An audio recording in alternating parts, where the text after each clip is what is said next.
everybody. Happy Sunday. Let's thank God for another day that we are here. So many did not make it. And for that alone, that is enough to be grateful for and to be thankful for. My name is Dr. Tatanisha Timms, or Dr. T, as I am lovingly known. I am a clinical psychologist. I'm a whole lot of things, and we don't have to go into all that. But I am very happy that you're taking the time to tune in and to join me today, because I have a brother here in studio that I've been knowing maybe about 30 years. Ooh, that's a long. I know I look 35. Right? Tell him. Not bad for almost 50. But I have a brother here, a true brother in every sense of the word, you guys, that is here. He has so much knowledge. He's a lot of things, and I'm going to let you guys tell it because I don't want to miss nothing. But the one thing I know is that he's dynamic in everything that he does. He's consistent in everything that he does, and he has a true impact on people, more specifically our people. He is centered in his blackness. He is centered in just everything pro us. So I am asking you guys to please share this video so that your people can see this, because we got to get educated, and we need to, it's time for us to take a stand and to get out of the realm of doing what is comfortable and learn how to be comfortable with being uncomfortable, because truly that is where change takes place, the change that matters. So without further ado, I'm going to bring to the mic check 1 2 1 2, Dr. Daniel E. Walker. Boom, bam, there we go. That's yeah, baby. What do you want me to call you? Dr. T? You call me whatever. Dr. Tatanisha? No, I'm not formal like that. I'm just saying, we go way back. I know. You can call me whatever you want. Yes. I am honored to be here today. Yes. One of the things that I love about you is that you go. And what I mean is that you go and you get it. You know what I mean? You go and you get it. And when you said, hey, come on my show, very short notice. I know this month is crazy for me and everything else. I know. But I was like, I'm going to be here. And it's blessed because today is Yes. Sunday and it's traditional 11 o'clock church hour. So Amen. We're going to take this where we need to go. So very pleased to be here and very pleased for everybody here at Roll Out. And I got to tell you, we cannot do this without Mr. Nick over here. You guys know that he runs this shiznai up and through here. He runs it. All right. If it wasn't for Nick, we wouldn't even know how to turn on a microphone. So forget seeing us. That would be out the way. So Shalom to the people. And then special shout out to Nick's dad, who is Speedy. Thank you so much, Speedy, for the platform and the opportunity to be able to reach so many of our people, because we are still stuck and lost. So that is why I have this brother here, and you have an open forum to come anytime I'm here. You already know. Be like, I'm on my way. All right, see you in about 5. Well, that's a good thing, because you're always about the good. So thank you. We go back a long way before the marriages, before the kids was born. It's so funny, just so your readers know. So back in college, I'm a little bit older than Dr. Tatanisha. They know. No, I'm just kidding. and there was a situation where I needed a place to stay. Literally, for anybody who went to San Diego State, they know this happened a lot. Because I wasn't necessarily, my goal was not like paying the rent necessarily. My goal was Daniel was not paying no rent. Daniel was like, and we were like, that's our brother. He come on. Yes, and they just brought me into their house and treated me like a brother. You know, sometimes you stay into somebody's house, they treat you like you're a stranger. They treat you like they want to get you out of there. No. But no, Kent and Tatanisha treated me like royalty. And then, kind of opened up the door for all kinds of other cool things. Yes. Just so you know, they were both volunteers in a program that I ran called Leadership Excellence. Leadership Excellence. And they came in and we helped young people. And that program, Leadership Excellence, is still in effect today. It's just called 2 different things. In the Bay Area, it's called Flourish Agenda. And in the Inland Empire, it's called BLU Educational Foundation. And now over those years, we've helped, we estimate somewhere between Sean and Dean and what we're doing, over 10,000 young people. Absolutely. Over the course of those years. Absolutely. So. Because you are a little older than I, but your leadership and your guidance So imagine, I grew up from the hood. I'm from the hood, South Central LA and Compton. That's me. Proud of it, every inch of it. So when I got to San Diego State, baby, and stepped on that right there, Montezuma Hall on the steps, and I looked out, all I saw was a sea of white folks. And I was like, this ain't gonna work. Because I didn't know nothing about white people. I just did not know. Other than a doctor, my doctors were white. Yeah. They didn't understand nothing, that we were going through or anything like that. And so to be able to come to a school that was predominantly white, and I mean whitey, white. I was watching that episode of Insecure last night. So they go to Coachella. I'm sorry. You said white. No, it's the truth, because it was not San Diego State. Specifically at that time, I got there in 1991, it was not set up for us to be successful. Yeah. It just was not set up for us to be successful. So to be able to come from the hood and be able to get with some hood sisters and brothers that was doing the thing, you guys were helping us. You were giving us tutors. You were giving us a place to come to so we didn't feel lost. And that's how I was able to succeed. So let me say thank you. We were in the community. We used to wear those green, the gray shirts with the green, right? Yeah. Who made that, Michael? No, that was Bobby Joseph came with that one. So, okay. Yes. And just phenomenal. Well, it's so funny because, I don't, depending on the directions we go today, but one of the topics we were talking about today was Black love. And what I really want people to understand is not just romantic love, but the notion of loving your people. And loving yourself. Loving yourself, loving your people, loving your community, all the rest of those things. And so the impetus of love was how we started Leadership Excellence. It's like, we got a little bit. And what little bit meant was me, Sean Jenwright, who's now Dr. Sean Jenwright, who's now an expert on, Shout out Dr. Sean. Yes. Sean Jenwright just came out with his new book, just came out this week, The Four Pivots, you know what I mean? But he is now a professor of ethnic studies at San Francisco State University, and he runs Flourish Agenda, which is Leadership Excellence's new name. So I got to get Dr. Sean on here, too. You got to. We got to have a Leadership Excellence reunion up in this piece. I've been thinking about that for the longest. Then let's do it. We got to do this. You know me. If you say a thought, you know what I do. I make that thought come to fruition. And for anybody who's a Leadership Excellence person, it was just young people helping young people. Me and Sean started that when we were 19 years old. Yeah. And all we could do was we said we're going to help other people get into college. Yes. We didn't know how to graduate yet because we hadn't got there yet. We didn't know how to graduate yet. But we knew how to get into college, which meant just the application and the financial aid. Right. And so in the beginning, all it was us trying to give young people in San Diego, especially in Southeast, giving up to all the people from Morris and everybody from the Hive. Lincoln, just really trying. Gomper Secondary, which is where we got our start, working as tutors for young people at Gomper Secondary. And literally being able to say, okay, all we know is this, so we can help somebody with that. Once we graduate, then we can help somebody with the next piece.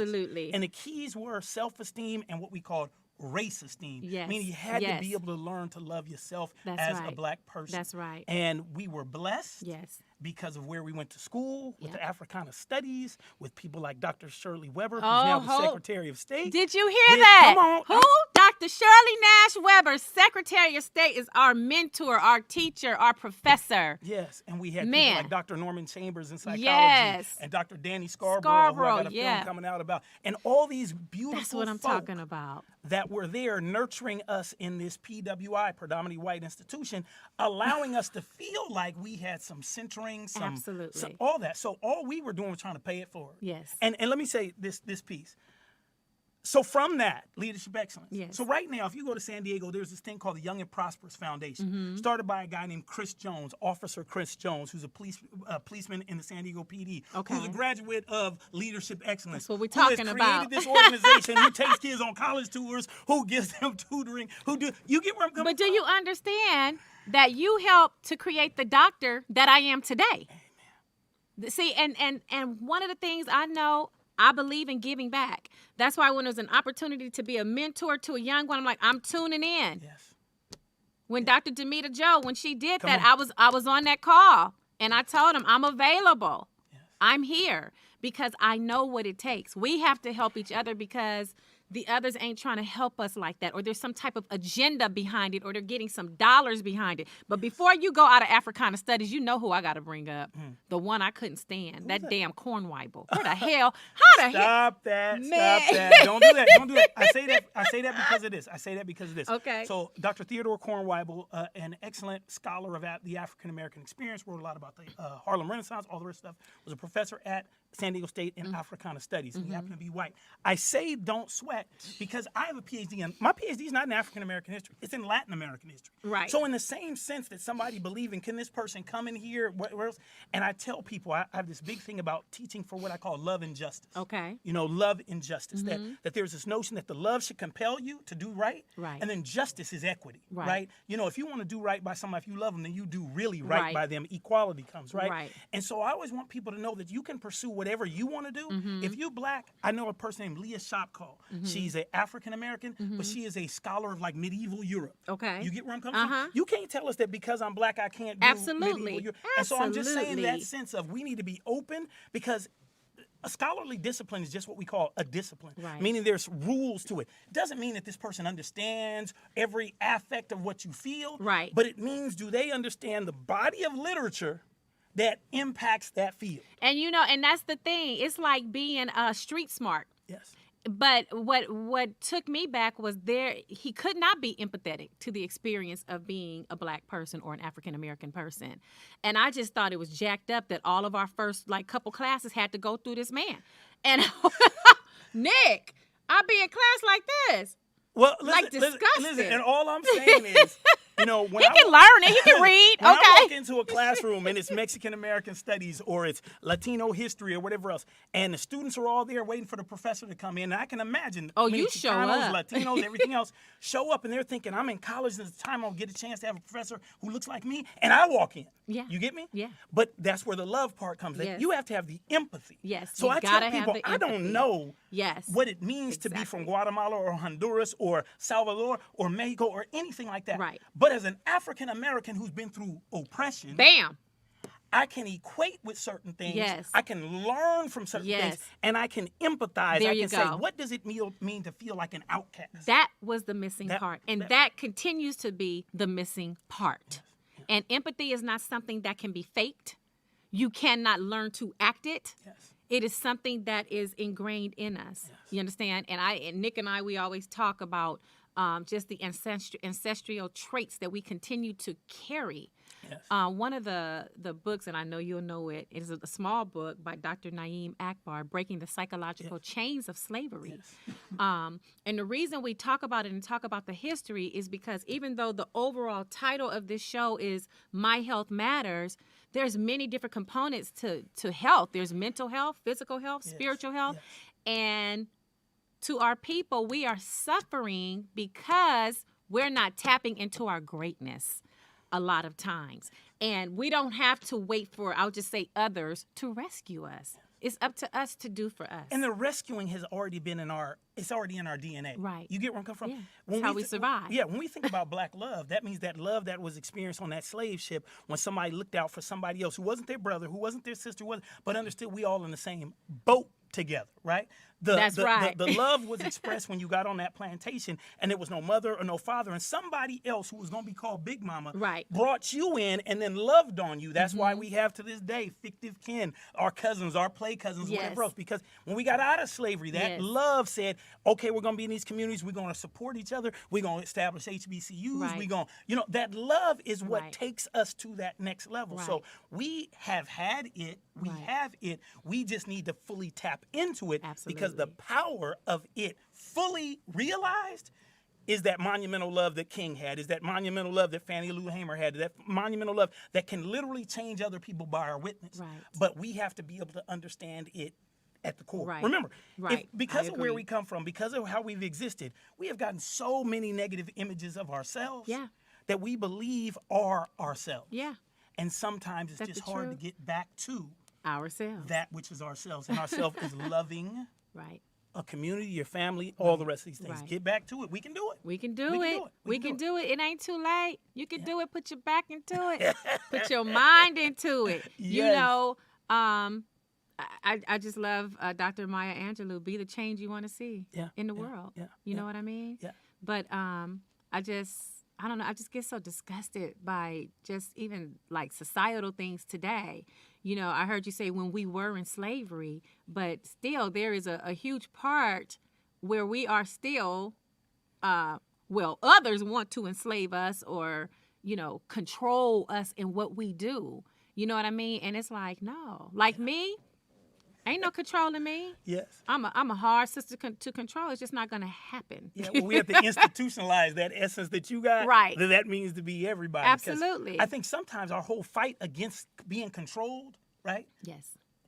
You know, that's one talking about our mental health issues, right? Yes. That there's a part of us, they don't tell me nothing. You know what I mean? There's a part of us that doesn't want to, and sometimes that is good, and sometimes that's bad. Can't nobody tell me nothing. Can't nobody such and such. Because we've been jaded so much. And so even when we think about good ideas coming our way, things that we should attach ourselves to, all those other negative things come up because of where we've been. But this is, once again, this is not about those things. This is about the capacity that we all have, right? And it's interesting because you talk about black love, and black love is so the other day I was at my house and at my sister's house, and I heard this laughing and giggling and whatever else. And it was my sister and my two nieces. Okay. And my sister was asking them, in essence, if what she had on was cool, right?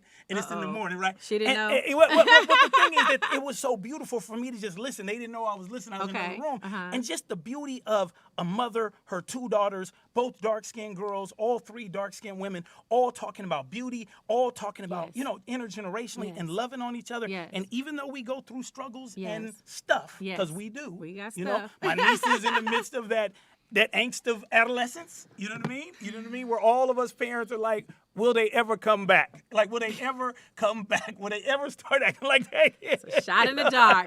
Shot in the dark, you know sis. What I mean? But listening to them all just loving, right? Yes. And that's what we talk about black love. Yes. You know, when you start thinking about memories of folk who've passed on, and it makes you smile. Yeah. You know what I mean? It's that notion of having, you know, what did Tupac say? You know, but Mama made miracles out of Thanksgiving, right? You know, every Thanksgiving. Yeah. You know, this notion of the way somebody would extend themselves for you, that love that your parents do when they sacrifice for you, right? Woo, child. Come on. Matter of fact, I got to send somebody some money that's in Paris because they need some more food. Can I do that, Nick? Nick's like, no, let him go stand on the corner and panhandle. Bro. But you know what I mean? Nick be hard with it. but we have this as a culture, right? Sure. So we just got to tap back into it. It's beautiful. Absolutely. It is beautiful. But it's a process. It is a process. And the process is first about knowledge. It is a knowledge process. of self. You got to know who you are. You got to know who you are. You got to know who you are. And you got to be careful about who and what you allow around your children and what they see. You know, your child has a teacher. You need to get in and know those teachers. Because now, I could tell you, so Elijah's almost 22. He's had one black male teacher his whole life. One. Yeah. How does that happen? Well, you know, so we're both in education. Correct. And we all know that education as a field, especially at the elementary level, is dominated by white women. And this just is. The vast majority of people teaching black, Latino, Asian kids are white women. No diss to them for coming in, but we got to get in it. You know, we have to be as diligent about this field as we, and especially there's a program in South Carolina called Call Me Mister. Okay. And specifically about it's a pipeline program for black men to become classroom teachers. You know what I mean? And in South Carolina, they give you if you sign up for the program, you can go to University of South Carolina, Clemson, you know, the HBCUs, whatever else, for free. Because your commitment is to be back in the classroom. And then they've been able to study what are the results of those kids, especially those African American kids, when they actually have an African American, in this case, male teacher. Excellent. Tell us. Excellent. They achieve excellence. Excellence. And I know what it means. I mean, I remember growing up, so I grew up in Fontana. All right, that's for people who are listening, 60 miles east of Los Angeles. Desert. They got a couple buildings now. I always got to mention it because I always tell people Hard to that believe. we don't have a single black experience. We have multiple black experiences. So everybody believes that the black experience is either I'm in the South, Mississippi, Alabama, or urban Chicago, South Yeah. Side, New York, Harlem, whatever else. And there's many other nuances. So I grew Sure. up in Fontana, which is 60 miles east of Los Angeles. Right. But I always tell people it was 1,000 miles east of it in terms of racial tolerance. Sure. When I grew up in Fontana, it was the center of white supremacist activity in the state of California. Yes, it the was. Ku Klux Klan, his name was George Pepper, the leader of the statewide, and he was the national spokesperson. My city, literally. Here's my girlfriend's house. Here's her fence in her backyard. And on the other side was this dude who's the head of the Klan, who then got a permit from the city to rebuild his house in a way so he could have Klan rallies. That's right next to that's the next fence over. So I grew up with Klan rallies. I grew up with the word nigga all the time. And I grew up most of the time being the only African American in the class. And many times when I was from 5th and 6th grade, there was only 2 black kids at the school, me and my brother.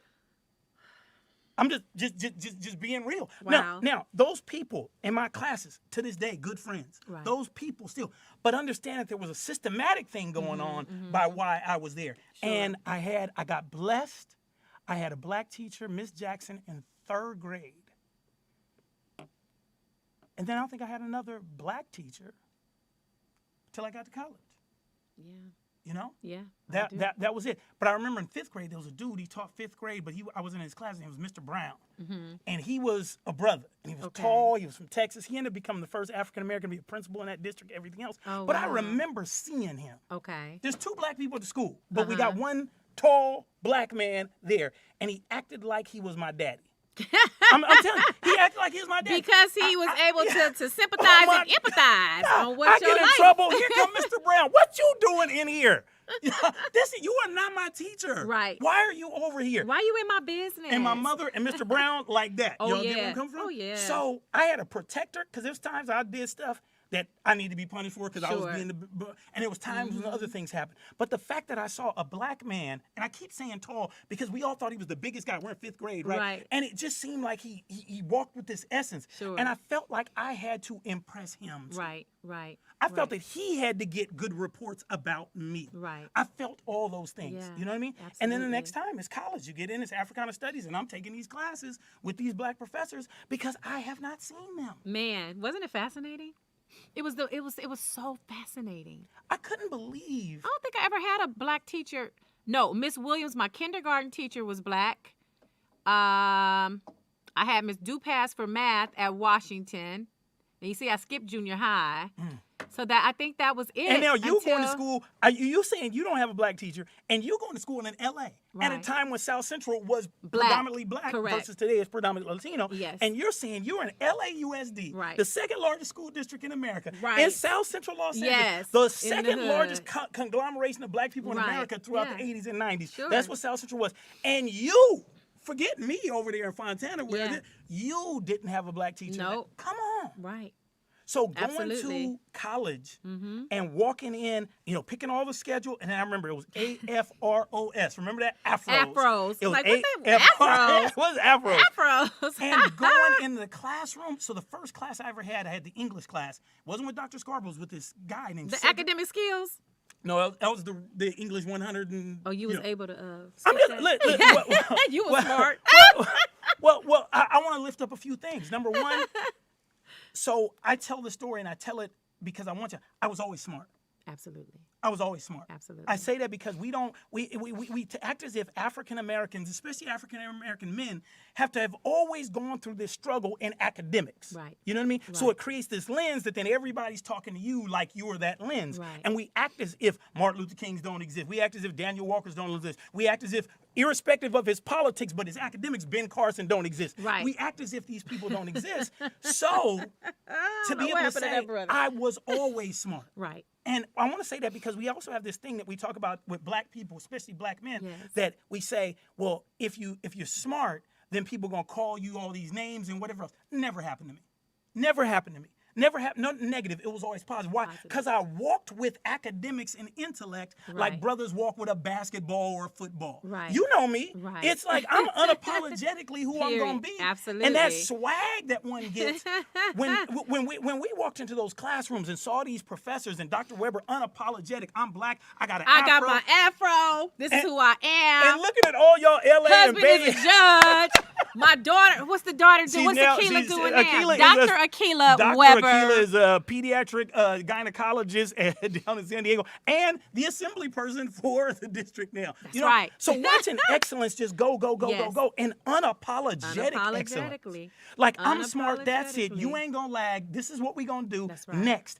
And for a person who had always been smart, who had to deal with living in a place where they had so many people saying negative things about black intellect, and then to walk in there and they up here strutting they brains and asking us to do the same. Yeah. And looking at They demanded it because they knew. Oh. They knew what we were going to go through. They knew what we were going to face dealing with Corn White.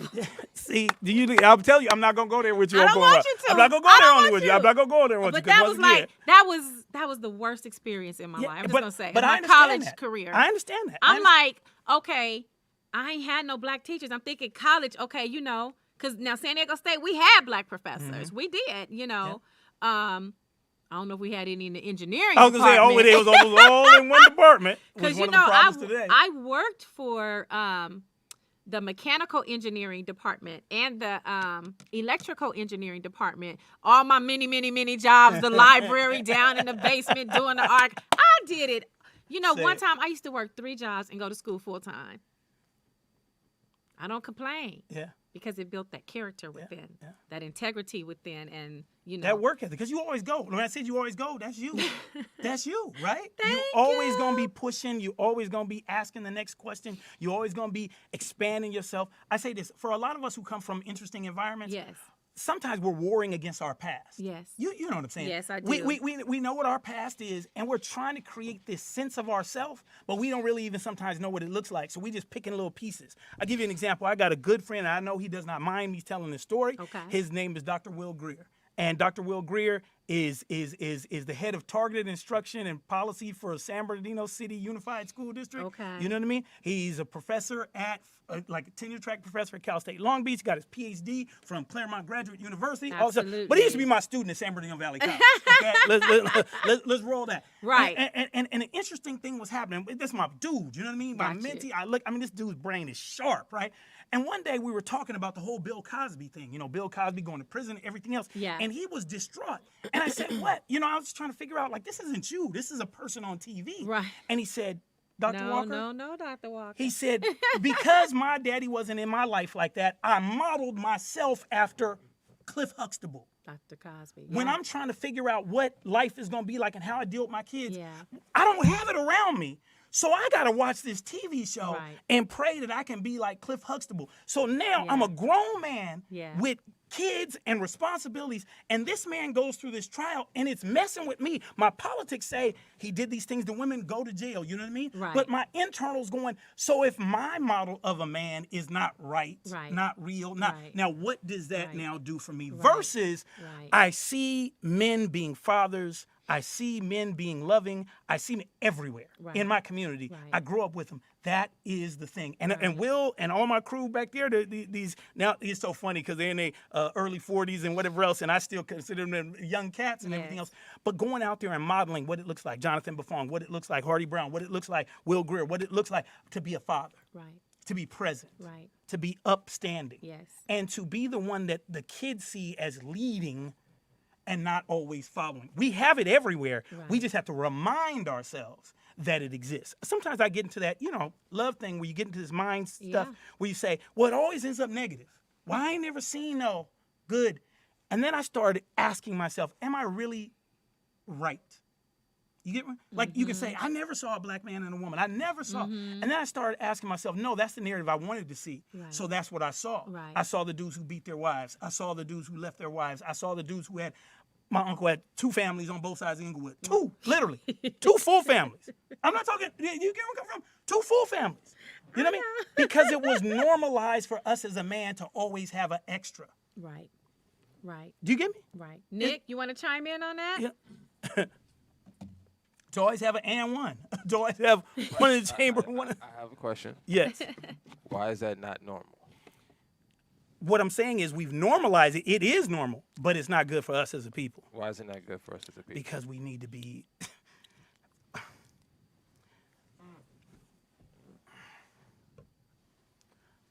I don't want to talk to other people. I'm going to talk to you from me. Right. I was not my best self when I was being a dude having many.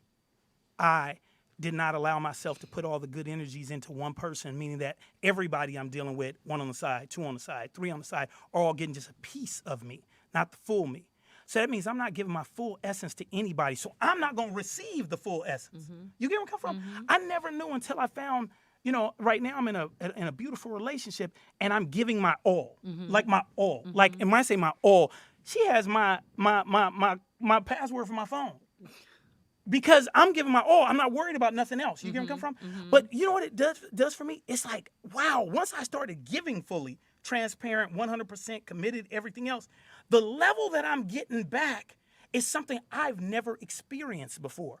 Because no woman can give me all because they know they're only getting a piece of me. You get where I'm coming from? Is she a black woman? Yeah. So I'm not getting my best self. So I'm not my best. She's not her best. And honestly, keeping a whole bunch of them is time consuming, stressful, and it keeps you off your game. Man, Keeping all the texts going. Come on, let's be real here. Keeping all the texts going. Keeping all the little, hey, how you doing? Just a little bit. Just so you know that I'm still interested. I'm not trying to do that. But, if I'm in town, we going to hook up and whatever else. Right. All the rest of this stuff, the deceit, the lies, the everything else, that's keeping me from being my best self. Right. And what else does it do? It normalizes for my daughter that this is the way men are. Right. And makes her think that she's either going to be a woman with a dude who has somebody or that she's going to be a side piece. Right. And I created that by my daughter watching me for 20 years of her life being that dude. Right. That's what I'm saying about what it does and what it harms us. I harm my children. I harm my son when he's like, I don't understand how to function in relationships because I want to be this way. But all I've seen from you, Daddy, I'm owning this. This is me, Daniel Walker. Right. All I've seen from you is one in, one out, one in, one out, one in, one out. Right. And so now I'm jaded and cynical about the whole institution of love because the dude who I love, who loves me, can't seem to get that right. Right. So now I walk into the world as an adult damaged. Right. I either believe I'm supposed to be one of these kind of people, right? Or as my daughter said to me one day, Daddy, I don't believe that I could ever be loved because I've seen the way other people have been, and I don't believe that there's any man out there who's really going to love me. Because she sees me experience and extend love in all these other ways for her, the world, and everything else. But if I, Daniel Walker, can't get it right around relationships, then I'm, right? Absolutely. So we have, and I'm saying all this, I'm owning this, you guys. I'm owning this because I've been a perpetrator of this stuff. You know what I mean? I've been a person who believe, and it's not your best self. Right. It's not. I agree. It's not any of our best self. And that's why I feel like it's important, I said this in the beginning, to be very careful who you take up with that's going to be in charge of your children. Be very careful of the type of relationships that you see because what they see is what they begin to live. I guess the beauty in your situation is that your children had the wherewithal to express it to you, and you had the determination to change it. But it took a long time. It's only been in effect about the last year. You know what I'm saying? I know. Yeah. Yes, Nick. So I just want to say this. So I hear what you're saying. I just want to get the other side. So I grew up in a situation where I've seen it work the opposite way. So fortunately, I've seen my little brother, who's my mom's son, grow up at my dad's house. He's not his dad.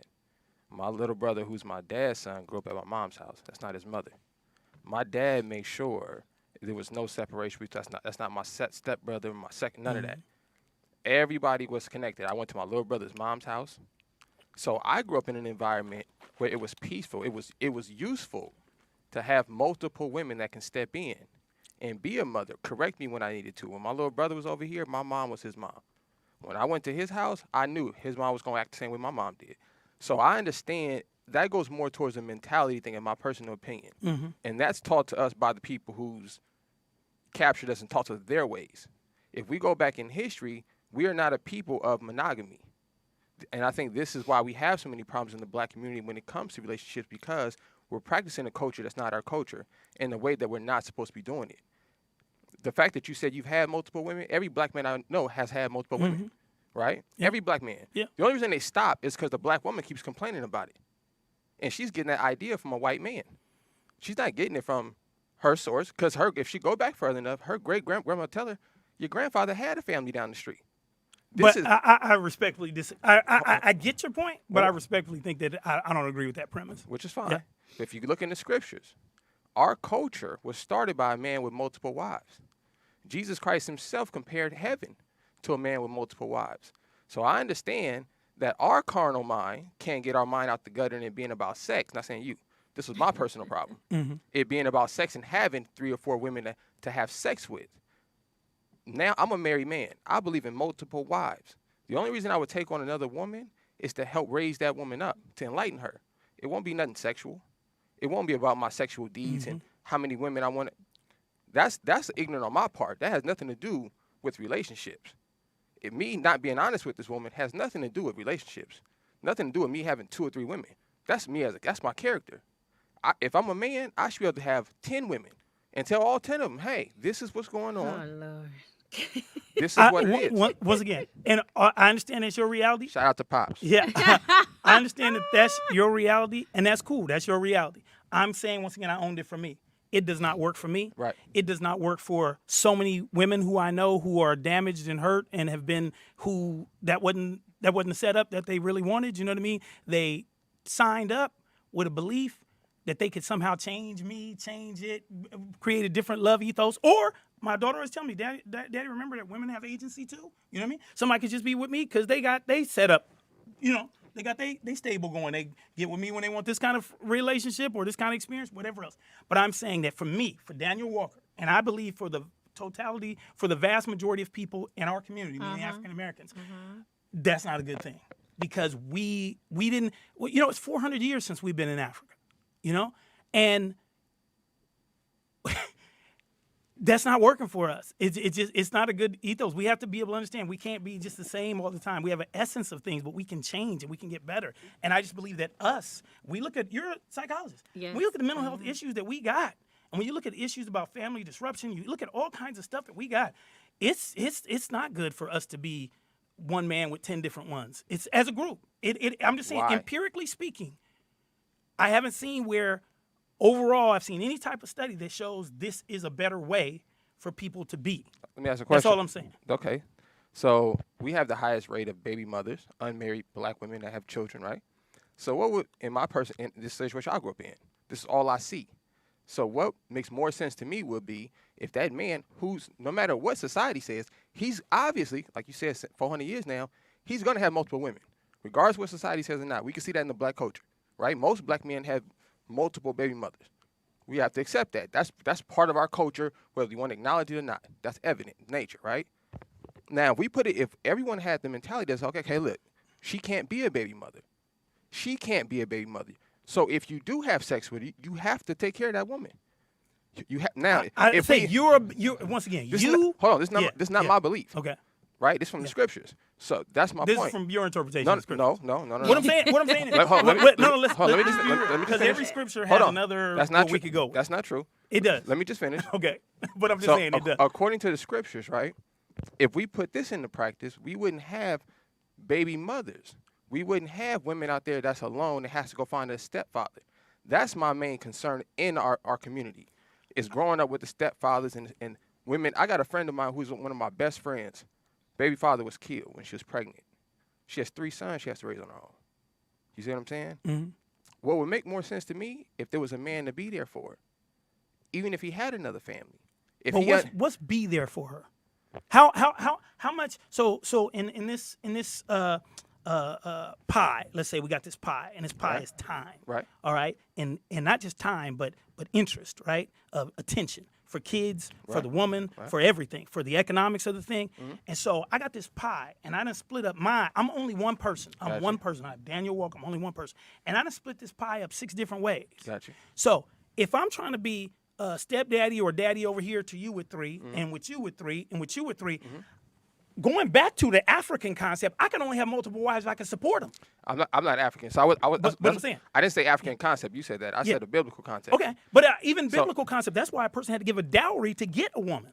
So one of my guests would like for you to explain what you're talking about, like what scriptures, does that mean? To prove what scriptures. What is that? Says, I don't know what that means. The guest said, no, it's not in the scriptures. Tell him to prove it. I don't know what that means. Oh, okay. Tell us which part you want addressed. Okay. Right. So my point is, there's a system put in place in the scriptures to conduct your relationships. We choose to go outside that bubble. We choose to interject our own ways to fix things. I understand what you're saying, I'm gonna give you a good point though.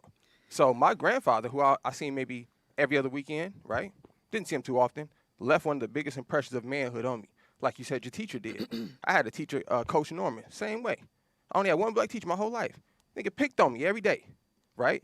I didn't see him every day of my life. I only see him maybe an hour a day, but it left an impression enough to guide my life. So what I know about manhood is this. My dad is a comic. He's always been on the road my whole life. When I went to school, got home, my dad was at work. He's a comic. I didn't join the gang because of my father. So I didn't need him to be there like my mother was there.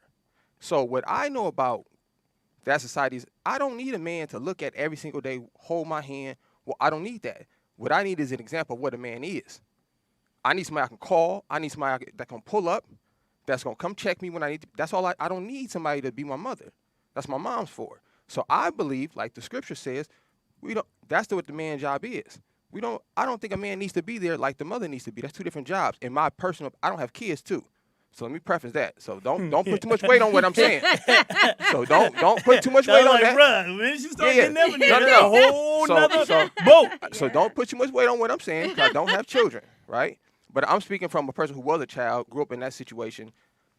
The men who left impressions on my life weren't there all the time. I totally hear you, man. So, the only way I'm who I am today is because people left an impression on me who weren't there because my dad wasn't there until I was 12 years old. All the rest of it. I get it. Right. But is it optimal? Once again, it depends on how you're looking at culture. If you're saying... No. I'm saying, is it optimal in 2022 for African-American families and African-American men to take the approach that it's okay for me to have 10 at one time because my 0.1% of presence in this child's life or whatever else is enough? Is that optimal? No. Okay, that's your opinion. The good book says 7. Okay, so hold on. So I'm not gonna push it. I'm not gonna push it to 10. Just so you know, I don't get into things arguing with people about scriptures because every scripture I bring up, I can bring up another one. Every scripture. So I'm guided by a spirit. I try to be because I'm not perfect. I'm not always there. But I try to be, there's a scripture that says, when I was a child, I spoke as a child. But when I became an adult, I put away childish things. I, for 54 years, lived as a child with regard to relationships, I consider. That's me. Because I wasn't emotionally equipped to be able to handle multiple people. I wasn't that dude. Right. And I think I'm a pretty damn good dude. Right, You know what I mean? right, but right, I'm not emotionally available to be able to do that. Sure. And even though I saw things, my uncles, my father, all the rest of the stuff of multiple, whatever else, it was not optimal. I remember how much I used to cry because I didn't have a dad. Right. May not be somebody else. That's their reality. Sure. You're strong. You didn't have a daddy. It didn't mess with you. Right. Me, it messed with. Right. And I know all kinds of other brothers who it did mess with. Sure. And I wish I could say no, it was but the vast majority, for me, who I've met in my life, and of the thousands of young people I've worked with over the course of being a professor and whatever else, the vast majority of them who did not have a constant father have an issue because they didn't have a constant father. Right. So now, they want to know where is it in the scriptures that you can have multiple wives? Right. So I'm going to get 2 scriptures for you. I'm going to preface it with this. So this is 2 Peter's 1:20. Knowing this verse, there is no private interpretation of the scriptures. For prophecy came not by old times, by the will of man, but by men speaking of the word of men speaking moved by the Holy Spirit. Meaning, there's no such thing as a private interpretation of the scriptures. What does that mean? That you can't have your own. You do. We're humans. Everybody does. Okay, well, Love thy neighbor is looked upon differently on 10 different people. I understand that. You know what I mean? So we do have private interpretation. I'm not saying we don't. I'm saying the scripture says there is no. But it is. We got to live in. The scripture is real. I give it to you. But just like I could read that scripture in the New International Version, the Amplified Version, the Living Version, the Word Version, whatever, and it may say something a little bit different. You get where I come from? Then I've got to go and lean on the Spirit. So Jesus came into the world and he started talking about this concept of love. So if I'm creating problems, what I'm saying is, if you're that good dude and you can meet 10 women who are down with the situation that you want to be in and they fully understand where they're at and they can fully love and embrace that, more power to you for those 10 women that you found. For most of us who aren't going to be able to find that, what am I leaving? A trail of hurt. Right. a trail of brokenness, Right. a trail of deceit, Yes. a trail of all these things, of unmet expectations, of crushed folk. That's what I'm leaving. So for me, I'm trying to exist in this world as a Christian that gives love and tries not to give damage and pain. Yeah. That's what I'm trying to do. So I've got to function. This is Daniel talking to Daniel now, 2020, January 30th or whatever else. This is me talking to myself. Myself a year ago even was a different dude because I wasn't recognizing my pain, my Right. hurt that I was creating. Sure. I'm all this stuff, but I'm not recognizing how many people I'm hurting. And that hurt, imagine this. I do that once, let's say from 25 to 45. Let's just say I do that once a year with one person. Right. That's one relationship a year. Yeah. That's 20 people who've now been damaged. Right. And most of us, I was doing more than 20. You know what I'm saying? More than 20 years. I'm not trying to say because I don't want to glorify that lifestyle. Right. I don't want to get I into know. anything like that. I know, Daniel. Because there's human beings, though, attached to it, right? Sure. There's people who listen right now who are listening to me hoping that they get some sort of sense of mea culpa or something like that, you know, who've been hurt through it. So I'm just saying, I'm trying to function on what is optimal. And what I've seen in the years that I've worked with black communities and young people, that fathers who are that the issue of having multiple relationships and whatever else has not worked well for the vast majority of not only men, but also women in seeing that. So I could go back to 400 years ago, but I don't live 400 years ago.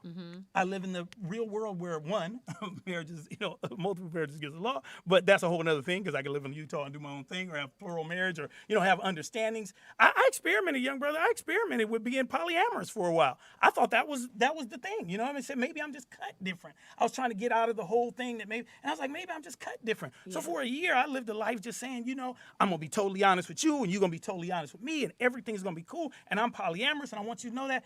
But does that mean nobody's getting hurt? No, people getting hurt. Right. Yeah, I just, there is no love stronger or better than black love.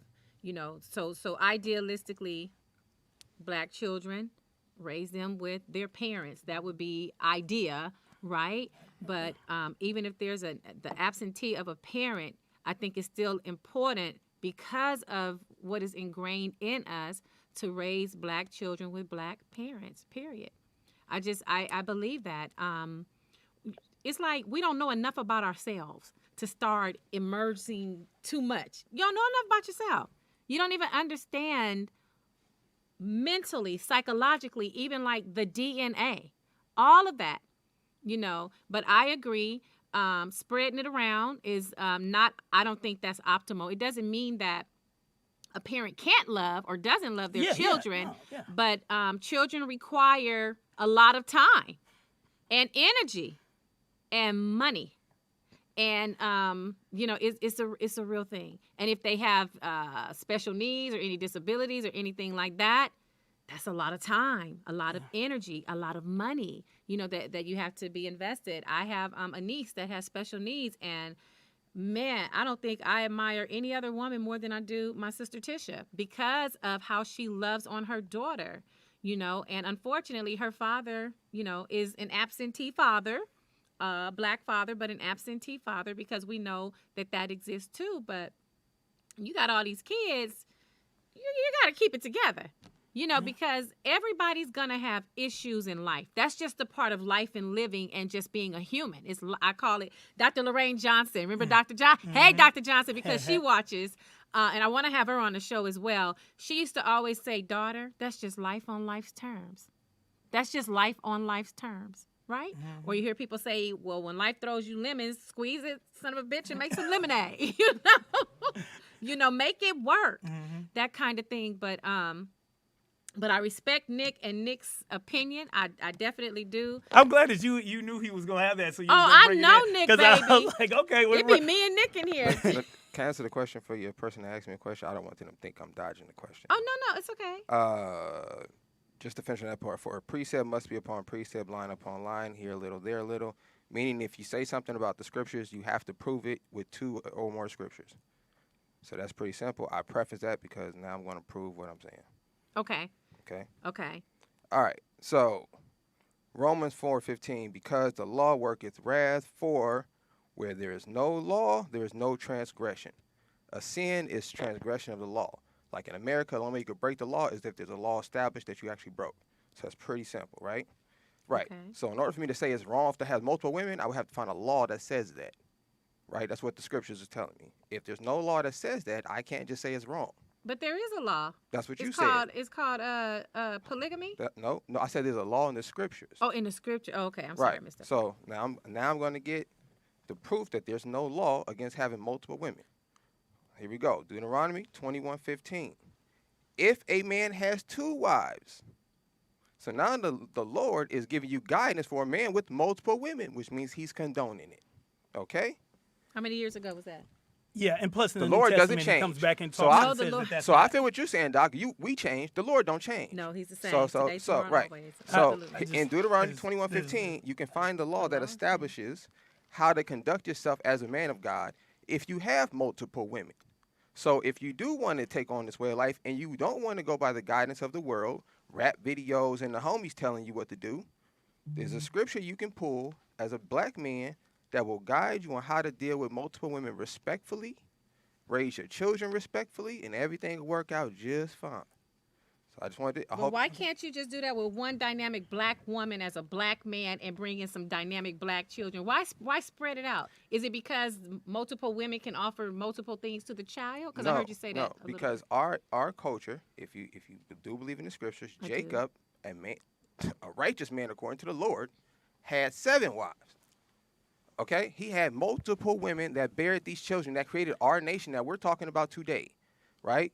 So I just don't agree. I think that it's selective choosing of scriptures. Even though you can say you have 2, the Bible is full of contradictions. That's why Jesus came to make the word to bring the word alive, because they said that before people had the law. The law is Deuteronomy.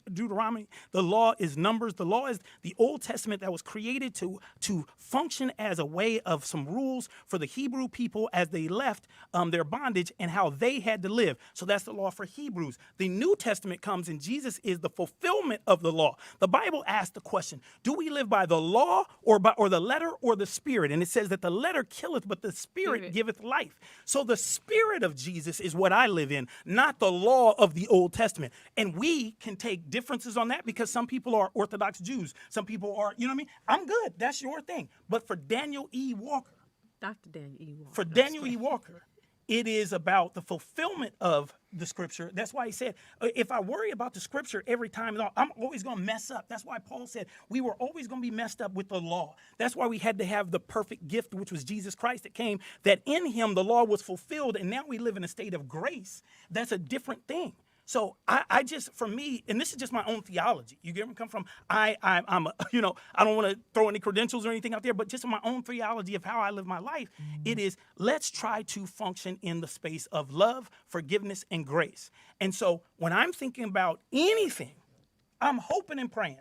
I'm not there all the time. I mess up. I've been, the old folks say, a wretch undone, all the rest of those other kinds of things. And I have to ask myself the question, what is optimal? What is the best? And once again, I don't think that whatever platform God has given me and the world has given Dr. Daniel E. Walker and the manifestation that he's going to have moving forward as I am speaking at people and I'm everywhere, is to say that we can do better. Is to say that we as black men can do better. Because I, Daniel Walker, somebody else can, but I can't preach that to somebody because I've seen the damage that it does. And the vast majority of us don't know how to handle it mentally, intellectually, or economically. We just want to be a pimp.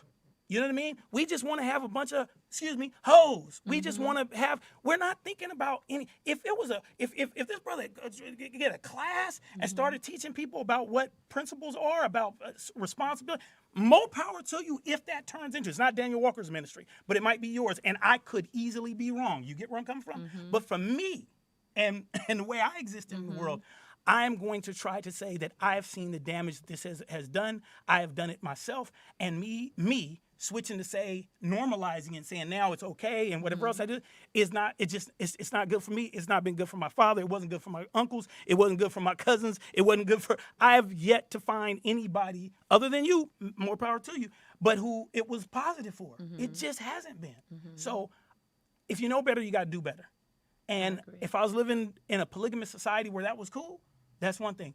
But it doesn't work in this society for us as black people. It just has not worked. Right. It hasn't worked. Going up there in the school and don't know man ever come and pick up the, you know what I'm saying? Right. You know, I work in these schools. Nobody, no man Right. shows up at the parent-teacher conference. All these supposed to be whatever. Okay, show up at the parent-teacher conference. No. Show up at the, no. The Negro ain't even around, let alone. And of course, I could be talking about a few, but it's not a few, and No, I'm it's not not a lying. few. It's empirically proven. not a You go few. to it's gonna be, and so we got to do better. I got to do better. That's why I keep going back to me. I was a perpetuator of that stuff, and I had to change because I had to realize that the voice that God gave me was a voice that had to be congruent. Yes. You get what I'm saying? Yes, like the power of who absolutely. you are has to be congruent. God can't elevate to the next level. God can't even give you the audience that you want if inside is jacked. Why? Because you're going to lead people to jacked up in this. Right. You get me? Jacked up in this. Jacked up in this. If I'm jacked up, Okay. what am I leading people to? Jacked up in this. Jacked up You in love this. me because you see me speak somewhere, you see my name in lights, all the rest of stuff. Then you start dealing with me and my backside is jacked up. Yeah. You know what I mean? And so you either going to find that out and be disillusioned, right? Place no faith in no man, but you're going to be disillusioned because you found out this brother. Or you're going to believe he's doing it, so it must be right. But you ain't even looking at the backside, which is all of the hurt, all of the pain, all of the struggle, all the stuff that I'm leaving behind. And I'm just Right. picking up and going to the next one. Right. We got so many broken hearts. And I'm talking about just romantic love. I mean, we got so many damaged Absolutely. folk. Absolutely. And then that damaged folk comes into the next relationship damage. And that person comes in the next And relationship it's damage. cyclical. And it's what you're teaching your daughters, and it's what you're teaching your sons, and it's what they're going to repeat. That is why it is very important what we show them every day. If they walk into a situation of non-love and dysfunctionality every day, that's who they become. Yes. Period. And I'm just trying to not be the perpetuator of it anymore. Yes. And trying to use my voice Yes. to be able to Well, speak about.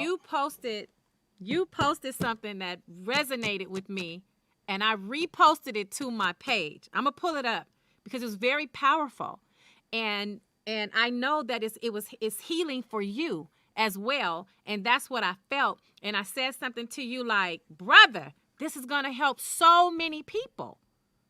And what I mean, I'm on this thing about getting unstuck. I'm on this thing about elevating ourselves. Beyonce has a song, Upgrade. Let me upgrade you. It's time that we begin to upgrade ourselves and get away from the reasons on why we do the trashy things that are not uplifting to ourselves, to our children, to our communities, to our families, and do better. Just do better. Get away from the excuses. Excuses are the tools of incompetency that amounts to nothingness. They get you nowhere and they keep you stuck. So my theme is get unstuck. And that's how you begin to get unstuck, when you begin to take an honest look at you. You don't point the finger that way, you point the finger this way, because healing has to happen from within. It has to happen from within. Amen, Doc. Yes. Yeah, no. Thank you, Father. Yes. Because this conversation needed to be had. And those of you out there, if you want to call in, you want to talk to Dr. Daniel E. Walker, you want to talk to Mr. Nick, the fabulous Nick over there, if you want to talk to me, call in 818-914-4087. We want your questions. Ask anything you want. Now, you didn't give a dossier of everything you did, but can you just run down to the people kind of like everything you do? I don't know if we have that much time, No, but I want them to know they can call you if there's questions about things that you can offer or your experiences. So I say that my name is Dr. Daniel E. Walker. I am a storyteller and a social change agent. And I'm called to a mission of creativity, love, and justice. And I try to use history, the arts, and spirituality to bring good things to the world. And that manifests itself in exhibits, in books, in speaking, in television, in film creation, in scholarship, in all the rest of those types of things, program building, philanthropy, you name it. But it has been trying to just say that I'm a storyteller and social change agent, and I try to bring positive, progressive change to the world. Yes. Now, I always talk about purpose and understanding the purpose that God calls upon us as individuals. Do you feel like you're living and walking in your truth and in your purpose that God has for you? I'm getting there. Okay. I'm getting there. Okay. I'm being honest. I've known God had a calling on my life for so long. Absolutely. Come on. Absolutely. You know, I've known We it. all knew Daniel. I'm so glad you're getting there, Daniel. I've known it. God known it. I've been an ordained minister. I've been whatever Absolutely. else before. But God called me to something different. Yes. Which was a ministry to the world. Yes. That was outside of the four walls of the church. Yes. That was trying to reach the brother at the strip club. That's trying to reach the homeless person on the street. That's trying to reach everybody. That's being very gracious. And when I mean gracious, that I don't judge, right? You know what I mean? I'm like, can we all get better? And trying to use my personal story. I once heard that which is the most personal is the most universal, you know? So, yeah, just saying we got a question in here. Yes, caller, please.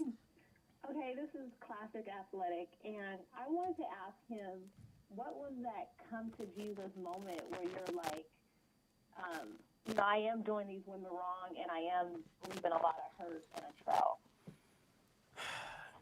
All right, so it was progressive.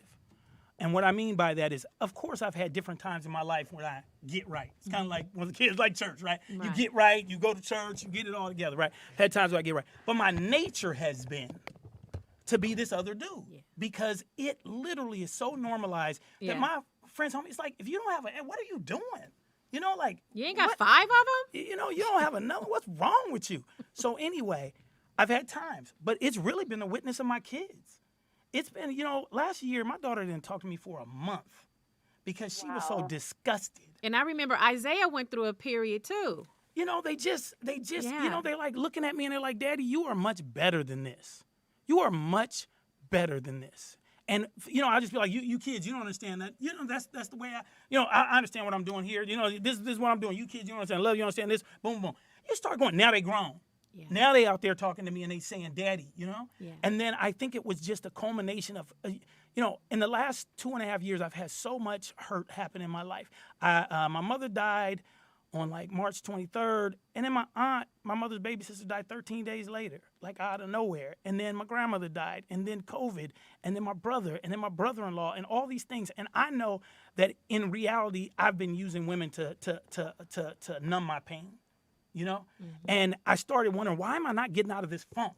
You know what I mean? Like this grief funk, and I've just been in it. Then it was like, dude, because you got the weight of the negative karma that you have amassed by the things that you've done wrong to other people. How is God gonna uplift you? How is He gonna free you when you are you just you're out here doing the same thing, and you're continuous. And the other part, when you talk about purpose, because God has a purpose for my life. I'm gonna tell you, God has blessed me. He has blessed me. He has given me stuff that I'm able to articulate and move people in a certain direction, and I got to be right, And it just was like I just woke up one day, and it was like.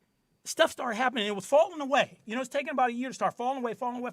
And then finally it was like, make the decision. And then you still got that old man. You got mad. You made a decision. That's so powerful. But Nikki Pam wants to know, did you have an epiphany or did you actually do the work? It's the work. It's counseling. But I'm saying it's progressive. It wasn't one of those walk down the street and boom, it hits you. Right. Because I'm trying to change a lifestyle, a culture in myself. That is ingrained in you. So I can say it started. From childhood. Yes. It started at a certain point. Sure. It has continued to grow. And then as God has grown me, then the other pieces have started to happen. Sure. And then I've continued to grow, but I'm still on a journey. Not on a journey to get away from that dude. Sure. That dude is dead. He's not coming back ever again. That is something that it's not coming back. I know it's What not makes you so sure? Because How are you so because sure? I've always been able to stop myself from doing things when I want to. And I never said to myself, I really want to stop that. Okay. You know what I'm saying? Gotcha. I think in that piece I wrote, I said, I never prioritized being a good husband or a good partner. Yeah. It was never, ever, ever in my thing. It was get women,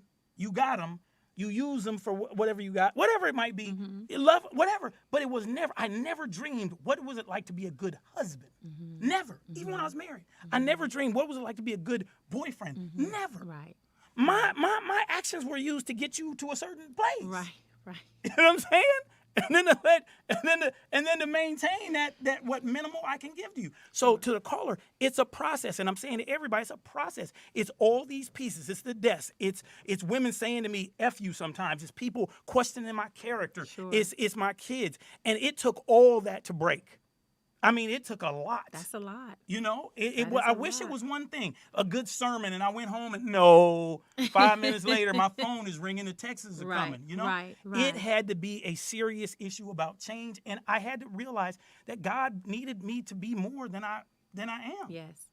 Yes. You know? And when you take that serious about like what God has for your life, and I don't want to be that inconsistent. I don't want to be that. No. You remember I posted that thing? I was just like, I'm trying in the new year to have, and it wasn't even the new year. I was like, I'm trying to be consistent. You know, You know?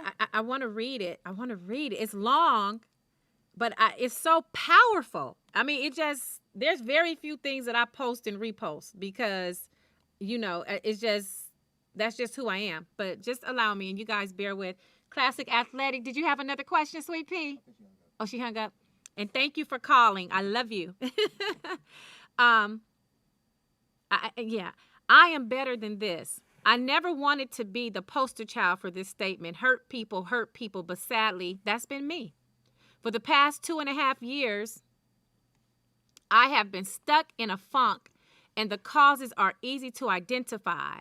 It's been the loss of so many friends and family, COVID, and the cumulative negative karma that I have amassed by using various women during this process to numb my pain. The first 2 factors were beyond my control. I keep hitting this darn button. I'm sorry. I got fat fingers. But the last is all my fault. And you put my in capitals. Okay? Very powerful. While I function with high character in many aspects of my life, that has almost never been the reality when it comes to my interactions in the relationship space. When hard times come, that already questionable character diminishes even more. Over the past year, I've had women make statements to me like, I've lost respect for you as a person, Daniel. Another said, you have a major character flaw, Daniel. And another asked, Daniel, did something happen to you when you were young? Each of these good people and a few others have been hurt by me. Although we were all consenting adults, I was never available to give love or to be loved. I was selfish and just trying to patch up my holes, not realizing the damage I was doing to other folk who genuinely cared about me as a person, not just a lover. After witnessing so much of my bullshit, my daughter stopped talking to me for almost a month last year because she was so disgusted. My son just said, Daddy, you're better than this. About 6 months ago, I finally became fully committed to change. In this process, I realized that I had never prioritized being in a committed relationship. It's crazy, but I never dreamed about what it means to be a great husband, boyfriend, or partner. I've desired to be married at times, to have kids, and to be a good father, but never really to be a good partner or to have one. It wasn't because I just wanted more women or more sex. It was because I never put a relationship above success and accomplishment. I hate to say this in a public forum, but I always believed that being in love was for suckers. I never envied happy couples or daydreamed about my beautiful life with a perfect woman. Never. I dreamed about the next big challenge. I dreamed about making an impact. I thought that being all lovey-dovey was a weakness that ensured I'd never succeed because I'd get sidetracked. I literally saw marriage as a ball and chain. I saw it as a force that would stop all forward progress because no one could ever really get me or what I'm here to do. It sounds so crazy writing, but it's how I saw myself and the world. In this mind space, deep, committed, romantic relationships had no place in my life, not in high school, college, or any part of my life except for 2 failed marriages. More than this, I know that my inability to love was based on the fear of being hurt and left alone because I never wanted to be hurt. I normalized being alone and the BS concept of being independent to minimize the possibility of being hurt. All the while, this approach was hurting others in the process. This is flawed thinking for anyone, but especially for me. How can I preach love to the world if I don't embrace it? In one of the most fundamental aspects of my own life. How can I even speak about loving your neighbor when I limit the power of love in my own experience? How can I become my fullest self while ignoring the life-giving power of romantic love? While I'll be working very hard for the rest of my life to continue to grow in love, I will never again hurt anyone because I was afraid to love or was using them to numb my pain. I am better than this. That just spoke so many volumes to me.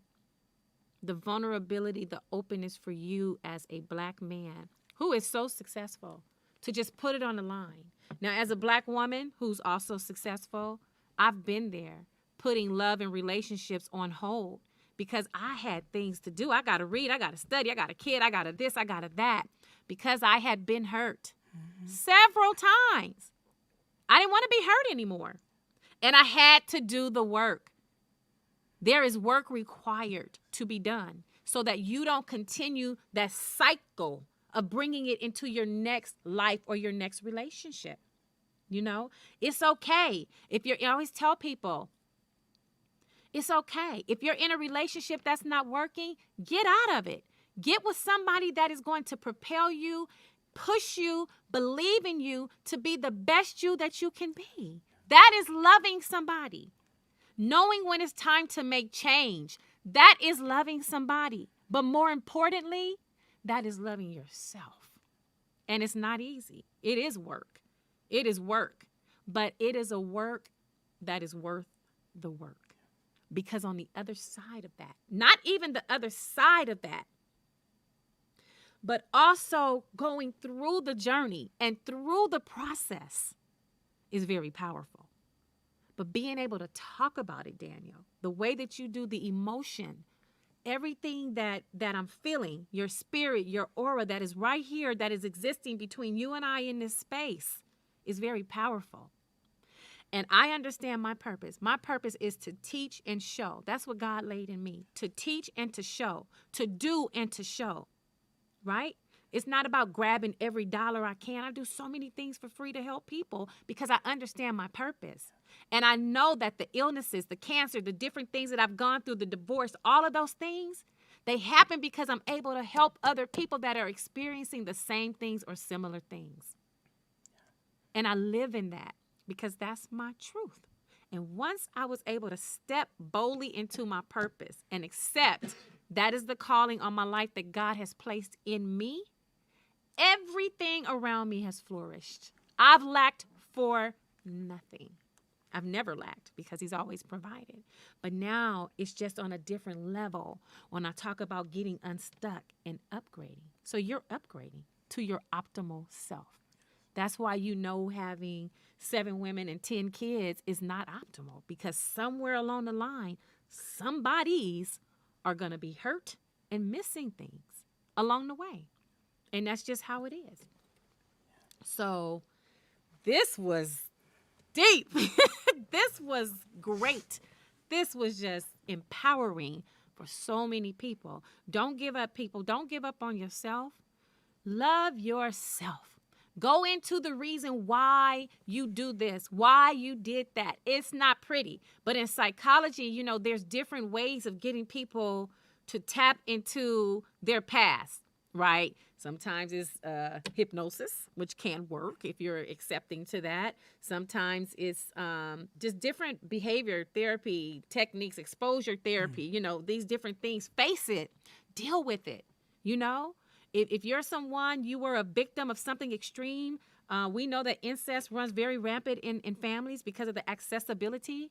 You know, deal with it. Deal with that shit. Get it out. Because if not, guess what? I'm sorry to tell you, mama hurt you, daddy hurt you. Well, that's what you're doing to your children unless you deal with it. I don't care what you do. I don't care how much you give your children. Until you deal with that hurt you, you are passing that on to them. You're not meaning to. Hell, you don't even know you are. But I'm telling you, as somebody with training for a long, long time, that's what you're doing. And we have to break the psychological chains of, I call that a slavery, because it's holding us to something. And it's keeping us from growing. And we're stuck. So now you are unstuck. And so you're able to move more freely. And you're able to work on those relationships with your children. But more importantly, you're able to teach them and show them so that when they become parents, that cycle is not the same. It's different. It's crazy because I you know, so I didn't post that for reactions, but the reactions, it was funny. I just started, I got up and I was like, I'm going to post something today. And I was going to post something about time management, literally. I was like, it's 5:30 in the morning. I get up at 5 in the morning because this is my most productive time. Me too. I just started writing about that. And then it just started going like this. You know what I mean? It started going to this other thing. You say to this, I think it went here. Well, yeah. And then it was like, scrap that whole piece and just write. And I'm going to say this. And when the caller asked, like, how do you know? So if you would have got with me a year ago and I would have wrote something like that, writing it would have made me cry. And I mean cry hard. Like, because I realize now it's because when you're battling something and you're trying to get away from it, that other thing is still trying to pull you back. So that's why you're in a battle, because this thing is going, this is good, and you can't, and whatever else. Man, you better put on your sneakers and run. Get away from it. And because I have been doing the work, and I'm telling you guys, Yes. it has been. I'm not the best. I've had to, you know. But if somebody might say, well, you just recently came to this understanding. But life is short. And I could die tomorrow. And if God had told me not to put that word in the space, or to put that word in the space, then that's what I need to do. Yeah. It's not, oh, wait 10 years, then you know you fully. And then, no, I need to talk about some things about right now. Absolutely. And then the response. You saw the responses. And then it's not even, and I'm not talking about responses like, yeah, thanks, good. No, people writing deep. And then you didn't see my messenger. Oh my God, the number of brothers who hit me up and were like, dude, how did you do that? That didn't mess me up. A brother said to me, I just kept saying to myself, I'm an asshole. You know what I mean? Like so many people who hit me up. I mean, literally, my DM is full with brothers talking about, I could never do that, but I know I've been there. I could never do that, but I know I've been there. Yeah. One friend said, well, my flawed ass, I mean, if you know what I mean? But Yeah. so God knows that I need to do that. And part of being public is accountability. Absolutely. Oh, say it again. Say the A Part word of being again. public is accountability. We don't want to be accountable. We don't want to be accountable. It's that thing, you know better. You know to do better. But oftentimes we don't do better. We just stay stuck because we know that we are accountable and we don't want to do the work. And going back to knowing your calling. Yes. So recognizing and getting rid of the funk, and then finally stepping into the calling, and then realizing that calling has to be a certain way. I'm not putting pressure on myself like some minister who's walking around with none of that kind of stuff, because that's not it. Because I'm going to live in a different world and a different way of being. A way of, what I'm talking about is like, there's our love, and then there's this other love, right? Mm-hmm. And I'm trying to get to that other love, right? That love that is that change love, right? Yeah. I'm not just about being black, but about that godly love, that true love. Yes. Because that love, when I talk about love and justice, that love makes me want to be just. That love makes me want to be creative. That love makes me want to do right by people. That love makes me want to be, I can talk about white folk and the system and all the rest of stuff, but how am I being accountable for the mess that I'm creating as Daniel E. Walker? And then I got to realize that because I have this gift that God has given me, how much more damage am I doing? Right. Remember that scripture that talks about they can't come out of the same mouth, blessings and curses, you know what I mean? Mm-hmm. And it's like, what do you think that you're going to be given to the world if your spirit is still, what's the other scripture? Lay down every weight that so easily besets us, right? So you can run the race that God has given to you. Think about all them weights, soul ties that I got connected to me, guilt that I got for things that I done, all the rest of stuff. You think I'm running, whatever you think that I am and that I've become, and I come from nothing. And I don't mean nothing, I just mean poor, you know, in a place where you don't know if you can be loved. Right. You know? Yeah. Because people don't, you know, sometimes people don't love people who are like, you know, like me. You know? So I've always been a people pleaser. You know. I don't want anybody not to like me. Right. You know what I mean? I want everybody to like me. Why? Because when you grow up in certain ways, like, so when I was a kid, I don't know why, but always, when I speak plays, I lead with the story. This is it. My mother had 5 kids by 4 different men before she was 25 years old. My oldest brother never saw his father. He just passed away. His funeral was on October 19th. He died of COVID. He never saw his father. Never. Yeah. Never. Not one day in his life. My brother turned out to be a great father. But it hurt him. It did. It did. Me and my sister have the same father. But my father didn't come into my life until I was 11 years old. Like, he'd come around, give me a little bit of time. You get where I'm coming from? And then move, and then go back, and I wouldn't see him for a year or two. The Negro lived in L.A. I'm living at 60 miles. Once I realized that it was only, you know what I'm saying? When you're a little kid, you think it's so far away. Yeah. And you realizing that I drive back and forth. I used to drive my kids to school. I used to live in Moreno Valley. And I drive to school. My kids were out here because I was divorced. My kids are out here. I took my kids to school every single day for a year. And I'm in Moreno Valley, and I'm coming and dropping them off in L.A. My daddy couldn't. I love my daddy. When he got right, he got right. You know what I mean? Right. But leading up to that stuff. So me and my sister had the same dad, but he was never married to my mother. You know what I'm saying? He was never married to my mother. I lived that life. He was never married to my mother. It wasn't even an issue or whatever else. Matter of fact, when I was born, so my mother was a stripper at a club over off Western. Okay.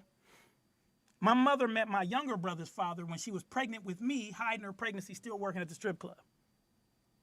So then I'm born into, not my father, but now this dude has to tell his parents that the woman he's with, now she's pregnant, he done met her at a strip club, that it's his baby, because that only gonna make it look right, because how you marrying a stripper who came from, right? Right. So then he says, I'm his son. So I still have this issue going on right now where a whole group of people believe that I'm their son, their whatever else, because of this lie that was told that people, I went to school under 2 names.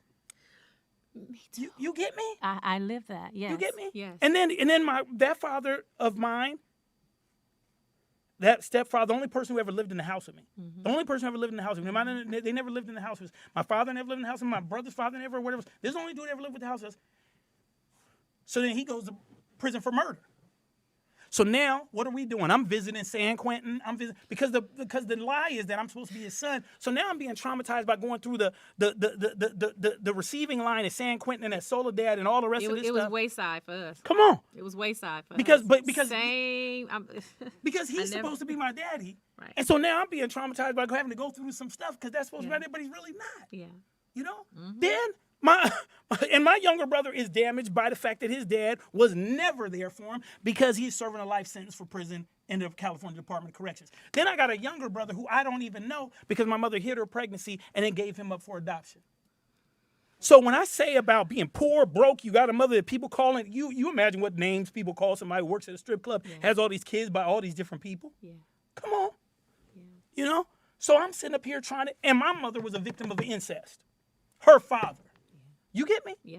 I'm just saying we say that this stuff doesn't hurt people. It hurts people. It hurts. So as a kid, my mother working 25 jobs and everything else trying to get this stuff together. So she's not there all the time because of this. So I'm not getting the love that I'm supposed to get. So I created this independent dude. Yes. When I was a little kid, I had this teddy bear. And at like 3, I put the teddy bear in the trash. Because I said, you're not supposed to have a teddy bear. It's too dependent. That's at 3. Wow. I stopped sucking my thumb at 2 because I was like, that's what little kids do. I had this personality, which I would always just like stop these things. I wouldn't allow myself to have this process. I was already creating this dude. Yeah. When I said warring against your past, absolutely. I was already creating this dude who was going to say he wasn't going to let stuff sidetrack him. He wasn't going to let his father not be in there sidetracking. This thing going, he wasn't going to let. So you create that thing and then you live it. And I became that dude. Yeah. And so all it was about was accomplishment, because accomplishment was showing those people who I believe always look at me negatively because my mama, because where I came from, because whatever else, that I am somebody. Right. You know? Yeah. And then what does that come? Women don't have no role in this. Right. I'm trying to change my entire family narrative. Right. You know? Absolutely. So I'm just saying it. There, you know, so I created that dude because that's the dude I needed to exist to live. And I created that dude because that's the dude that needed to pull my family out of poverty. My mother, but me graduating from college and me moving forward was the narrative that was going to change folk. Yeah. And I knew it. Yeah. And so you talk about the burden of what you got. And I knew it. That responsibility. But come on. Yeah. So I'm saying, and you know, one time I remember this. I was at San Diego State freshman year. We were in the dorms in my hall with a bunch of people, Al, whatever else. And we just sat there. There was a bunch of people from all kinds, Bay, LA, whatever else.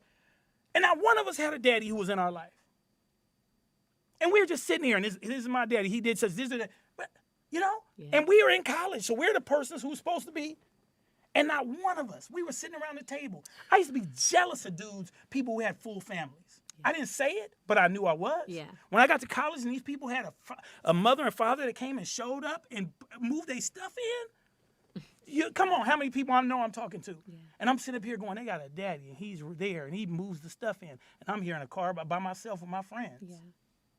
You know? Yeah, I do know. So I'm just saying, ends up being this, for me, everybody's got something. Some of us is just this, and then some of us it's just numbing my pain. I just want sex because it's numbing my pain, because this is keeping me away from dealing with all my realities and everything else. So as long as I'm high, as long as I'm drunk, as long as I'm fucking, as long as I'm whatever else, then I'm not thinking about what I'm really doing. Right. I hate to be, no, that's the truth. That is, that's the truth. I'm keeping it moving. That's the truth. And kids is crying when you leaving. Yeah. And not even showing up to show your face. They don't even know who you are. Yeah. You know, so, I'm sorry I had to go there, but you start talking. I mean, I say, I didn't do this for anything. It was because I need to be better, because we need to be better. This is a cleansing. Not just for you, but for a lot of people. I'm sitting here, and I've been knowing your ass, 30 plus years? I had no idea that our damn stories were so damn similar. You got to be kidding me. That's why I'm over here like, that sounds like my story. Except I had my own dad. I was the one with my own dad.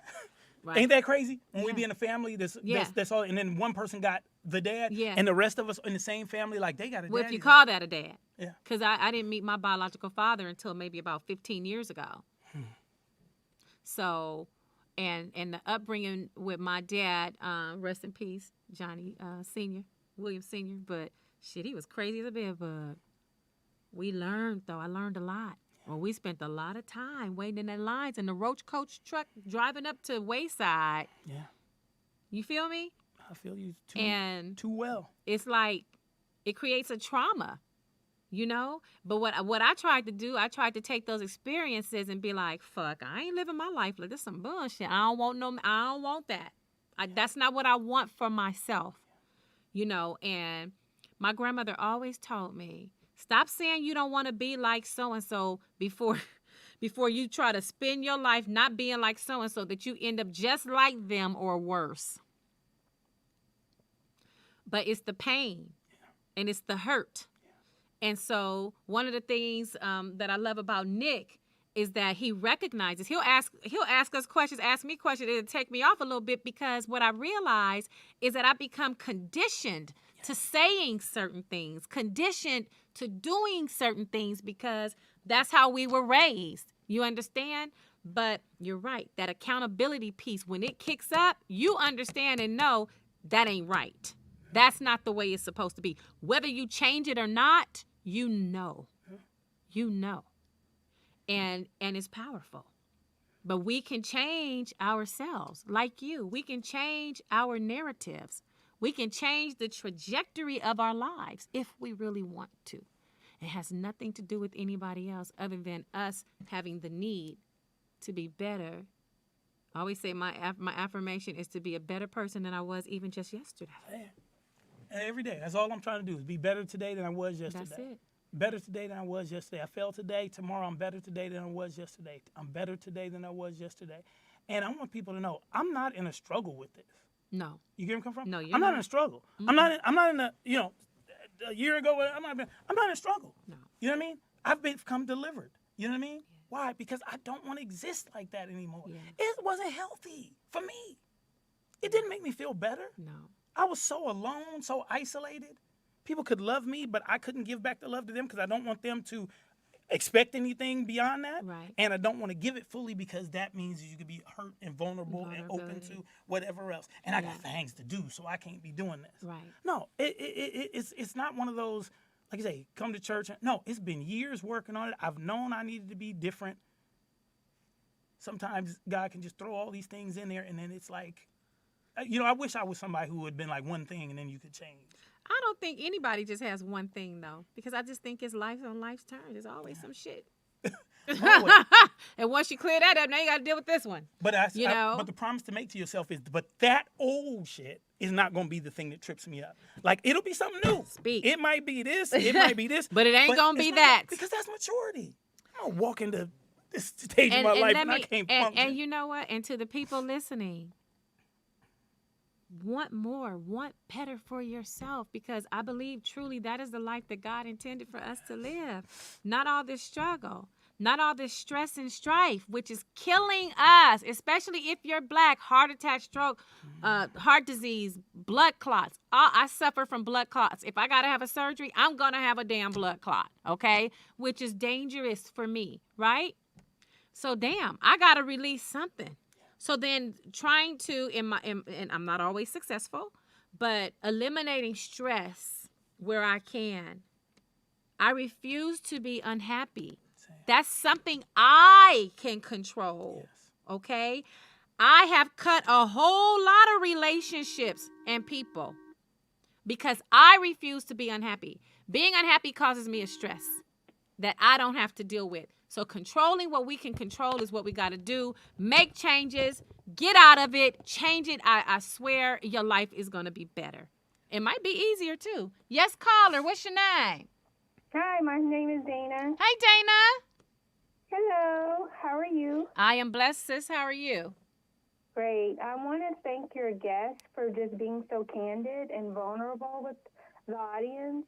And listening to him, I was prompted to call in to ask him, how do you reconcile your feelings? Have you gone through a process of forgiving your mother for, you know, putting the family through so much and just having, you know, so many, what it sounds like to me is setbacks? I want to know how you reconcile and how you become a better person today. Yeah. Well, first, with regards to my mother, I never blame my mother. She was, I mean, she, you know, the cards she was dealt, you know what I mean? And she ended up, you know, becoming an RN at 49, you know what I mean? And starting, you know, reason that my family is the way that we are in terms of what we do to help folk and everything else. Yeah. Because the minute her life changed around, she started this food program at our church. And for 17 years, every Thursday, my mama fed anybody who came into the church on her dime. You get where I'm coming from? We were always in church. She always taught us the right values. You know, she did. So I don't blame my mother. I look at her and go, wow. You know, and she had 4 of us. And I'm thinking, I can't even act like I got good sense with 2. You know what I mean? Like, I don't know how they do it, right? So reconciling my mother is not the issue. Reconciling my father was the issue. You know what I mean? Okay. I had to learn how to really love him. And when he came back into my life, I remember I was 5th grade and we had picture day or whatever else. And this car drove up at our school and it was my daddy. And my mother was there with him and it was like, I was like, who, you know, I know who he is, but it was like, what's up? And I used to be like the type of person who wouldn't get in the car with him because I would always feel the hurt. Like, I'm going to go stay with you in LA for 2 days. I'm going to get my hopes up and everything else. You're going to say you're coming back next week and I'm not going to see you for 2 years. So he then said, no, but I'm here. And that's why I give my daddy, Franklin Lee Aloysius Walter Walker. That's what he used to say. Aloysius. It's not really, but he used to say to us is Franklin Lee. My daddy, from that day that he showed up in 5th grade, that was it. He was there. He told me when I was older, he said, Daniel, I was into some stuff that I didn't want y'all into. And I had to learn to respect that. Yeah. I had to learn to respect that because I had to learn to talk about what they see. Yeah. And then my daddy, every summer for the next 6 years, I'm in LA with my daddy during the summers and everything else. I'm actually got a movie coming out at the end of next year, my first narrative feature, which is called Summer of 79, and I call it a love story between the son and the father, where it talks about this summer when I get to connect with my dad. Yeah. So I had to do it. But I used to wonder things like this. Would I cry if my dad died? I used to wonder that. Yeah. You know what I mean? I used to be like, I don't know. And there'd be fits and starts. You know what I mean? Yeah. But I remember when my kids got here, this is what I decided. I said, hey, what his relationship to me, that's on me and him. Right. But his relationship with my kids, that's on me. Right. And my dad was a great grandfather to my kids. And he was a good dad once we got to the adult stage. They often are dynamic grandparents. Yeah, but now he's giving me game on a guy. You know what I mean? Right, and he's helping me. This is crazy what I'm about to say, but just talk about the nature of how I am or what I grew up in. So my grandfather, I'll just leave it alone. Let me just give it this. So I'm getting married to Janae. All right, you were there. That's my girl. Hey, yeah. Janae. Shout out I was Janae. about to get married with Janae. It's the day of the wedding. I get to my grandfather's house on 108th and Figueroa, and my uncle's there, few of my uncles, I'm dropping off the suit for my dad, and my other uncle had a prostitute there for me. Wow. A prostitute. Not my uncle my uncle had a prostitute there in the back of the garage. He's like, go in there and hit that. This is my gift to you. I said, I'm gonna pass. I'm gonna pass. And then my uncle said, well, that money ain't gonna go to waste. And he went back there and took care of business. You get me? You get me? And my father then looked over there to me and said to me, Danny, he called me Danny. He said, Danny, you did the right thing. And then my dad had been married for like 6 months. My dad was only married one time for like 6 months.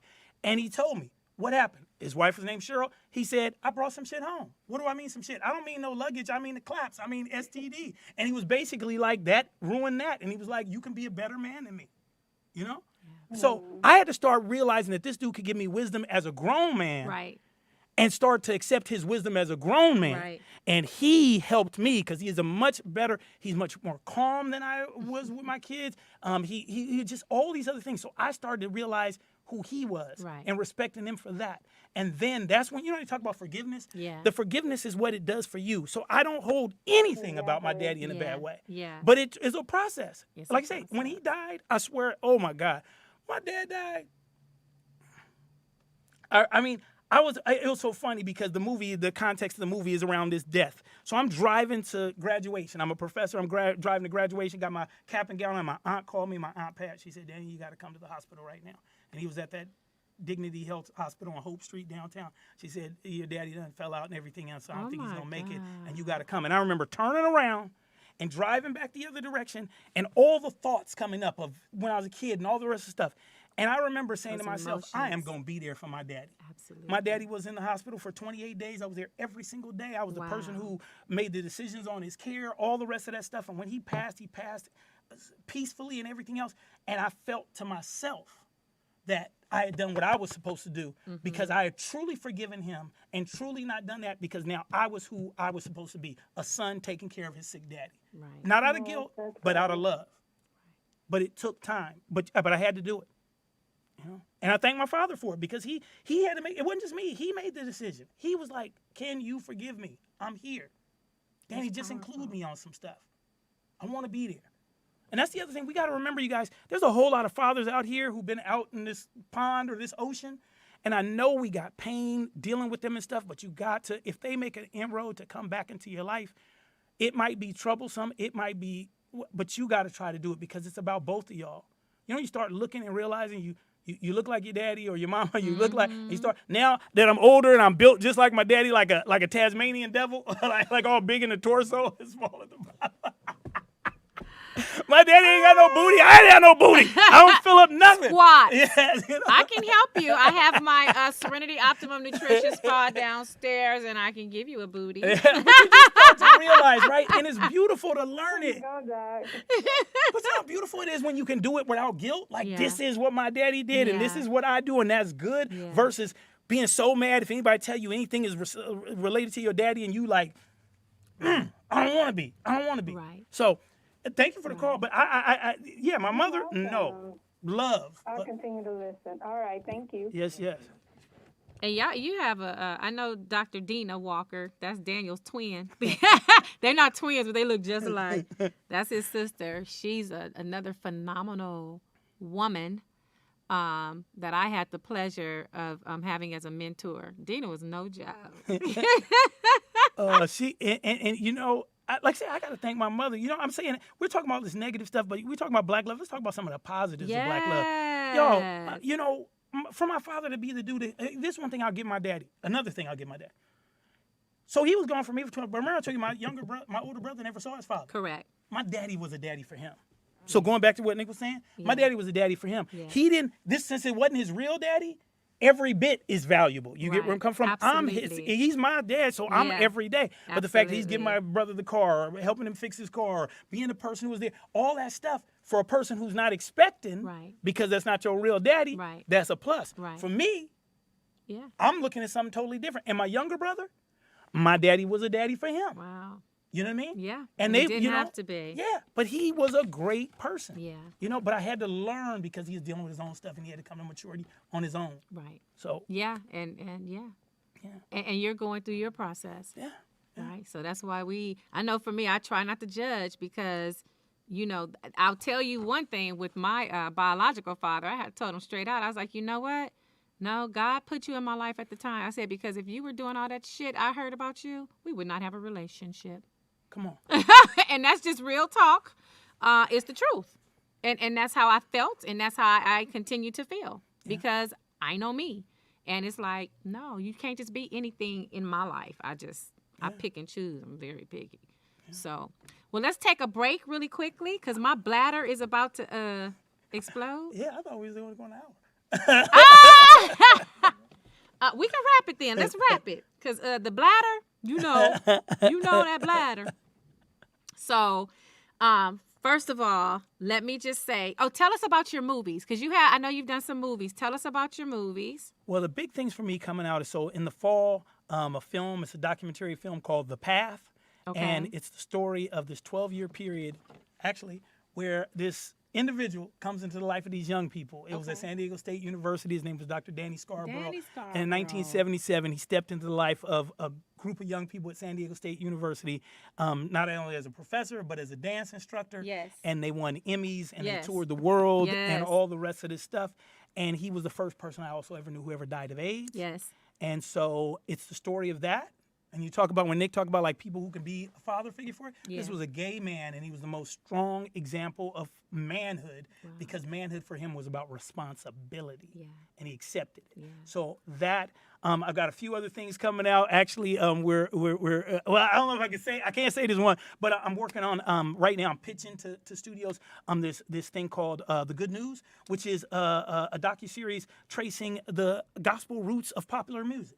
So you know, not just when you hear like a tune like "Hey Little Walter" and you know that's Wade in the Water, but the notion of like how deeply gospel has influenced everything from the riffs of a Whitney Houston to whatever else, and unlayering all these beautiful gospel people who set the tone and the template for how other people could function and sing or whatever else. You know, so like a Beyonce who's looking at the Clark sisters and seeing Karen doing what she doing, and then all of a sudden she's using "Hey," you know what I'm saying, that kind of thing. Absolutely. So working on those things, and then this is Black History Month, so go to my site, Dr. Daniel Walker, on Facebook, drdanielwalker.com, Dr. Daniel Walker on Instagram. This Tuesday or this Wednesday, Miracosta College in San Diego. This Thursday, Antelope Valley College in Lancaster. This Sunday, Kansas Avenue Seventh-day Adventist Church in Rialto, California. And then it just keeps going. I mean, you know, it's everything, and it's a blessing. But just try. Anybody who's listening, just give yourself the opportunity to be better. I just that's all I'm saying. If anything, just give yourself the opportunity to be better. Just give yourself the opportunity to be better. That's all. You got to give yourself the opportunity to be better. Absolutely. And on this note, so usually what I do on this program, I like to engage in deep breathing, just a couple deep breaths. I'm going to ask to stand if you don't mind, or if you want to sit, you can sit. And then we give an affirmation. And Sundays are great because I look at it like the start of a new week, right? I know my pants are big, but I got work to do after this, y'all. I see you. Don't worry. I see you very well. I done lost about 20-something pounds. Get down on it. All right. So we are going to engage in deep breathing, you guys. For those of you who know what we do, let's do it together. I love deep breathing because it helps to center the brain and the body. It brings us back to a connectedness. Now, one of the things as a part of my Native American heritage is there's a process called grounding. You can take off your shoes and be closer to the ground and get some of the benefits of the magnetic fields from the earth.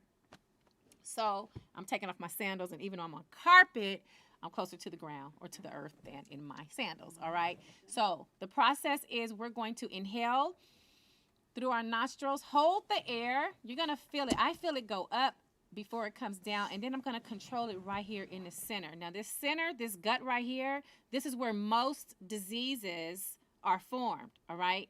So, but now I got to tell you, even metaphorically, but even figuratively speaking, when you have stress and strife, we hold it here, right? And when we don't begin to eliminate, to detox it, from the body, guess what happens? It travels here to the heart. And that is the stress that is caused on us. And that is what is killing us as Black folks. All right? And that's just real talk. So whatever is going on here, we want to begin to eliminate. All right? That's why I do the teas. That's why I do the detoxing, do the body fat cavitation, all of those things. All right? So I can help you with your health physically, internally, and externally. Right now, we're going to do the deep breathing. Breathe in. Feel it, feel the lungs, hold it, control it, and then I'll try to give you a thumb symbol to go up if you're watching so that you know to pull that air up through that middle, that diaphragm, and expel it. Blow it out through your mouth. In through the nose, out through the mouth. Make sure that you are, if you're around people who have COVID, don't blow in nobody's face. Don't blow. Let's be mindful. If you're Nikki Pam, if you're still at Trader Joe's, you know, wait till you get outside. No, okay. All right, here we go. Inhale.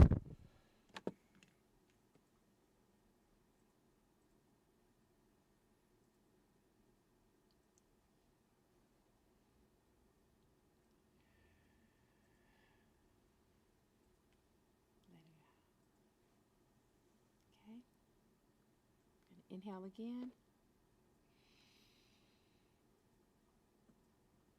Hold it.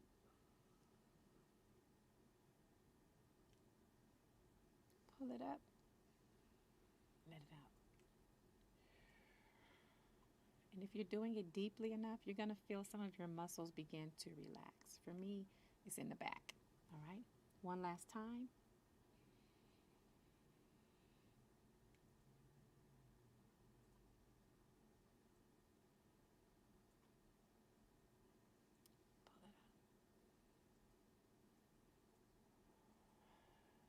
All right, so for those of you who were able to participate, I pray. And even if you couldn't, you know, I want you to have a wonderful Sunday and a wonderful life. You know, let's get to living. Let's get to living the life God intended.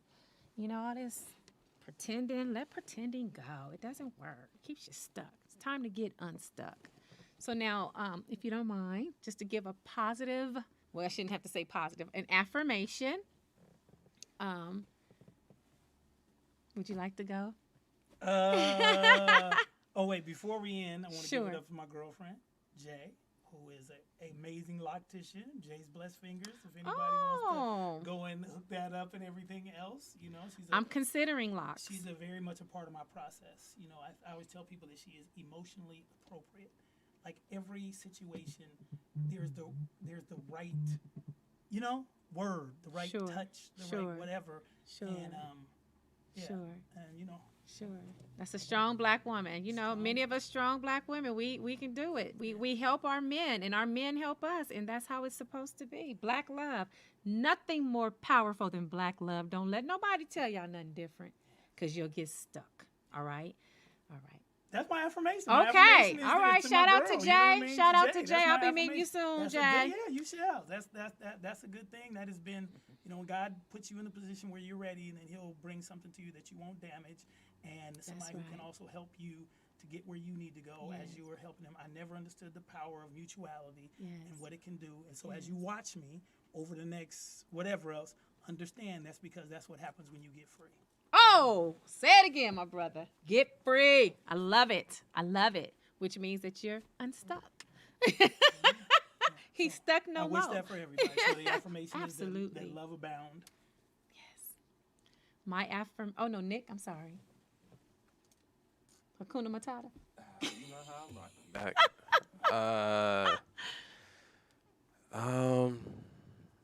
Let's see, a positive affirmation.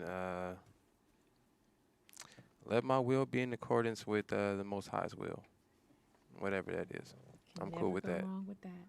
Whatever that is, I'm cool with it. Absolutely. Absolutely. All right. And so my affirmation is going to be changing it a little bit, Nick. I usually stick to the same one. You know, let me say this. The devil is busy. The devil is busy. And the more that God advances us or advances me, you can see the hate all around. either through words or actions or expressions or phoniness. You see it. It exists. So, in the words of that great lady, Michelle Obama, I'm going to say this. When they go low, I go high. And that is my affirmation. I'm going to continue to go high and higher than and elevate every step of the way. All right. So thank you, guys. Thank you so much for taking the time to join us. Thank you, Dr. Daniel E. Walker. Thank you for having me on. Follow him on his social media. You want to give it to the people again? Yeah, it's just Dr. Daniel Walker everywhere. Dr. Daniel Walker on Instagram, Facebook, the website, drdanielwalker.com. So everything Dr. Daniel Walker. Love it. Easy, huh? Not like me. I got lucky. I got everything quick. You know You what I mean? I haven't put did. no ones on nothing. The email is Dr. Daniel. You ain't got to put no Walker. dashes like I'm TANEISHA. I would have thought that you would have been Jesus. that yours would have been because you're Tatanisha. You have such a different name. There's a few of us on there. Yeah, I would have thought you was good. Daniel Walker? Oh no, there's a whole bunch. Of I know. But there's only one Asian, you, bro. white, black. So, and then you guys can follow me at Tatanisha Timms on Facebook, at Dr. Tati 923 on Instagram. And again, you guys know I have my own line of CBD products. I also have a studio that I opened downstairs from here where I can do your body fat lipo cavitation along with radio frequency, which is going to tighten the skin, along with suctioning, which is going to help to speed up the metabolism process. If you need a facelift, a butt lift, a breast lift, you need to get rid of that fat in the middle so that you're less susceptible to heart attack, stroke, and heart disease, you need to call me or text me, 424-308-5539, or just stop by the studio, but probably call first. And I'm happy to help you.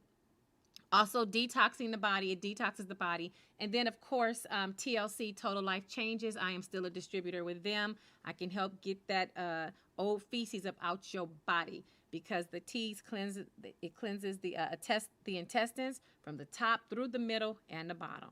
So, I thought you was gonna say I can get that old feces out your booty when you said Buttles body. I was gonna say ass, but they know me. So reach out or send me a message through DM. Again, the phone number, if I didn't say it correct, what is it? 424-308-5539. Or you can go online, serenityoptimumnutrition.org. All right? Either way. So God bless you. God bless your families. You know better. You heard it here. It's time to do better. No more excuses. Be accountable to yourself and to your children. God bless you all. See you next week.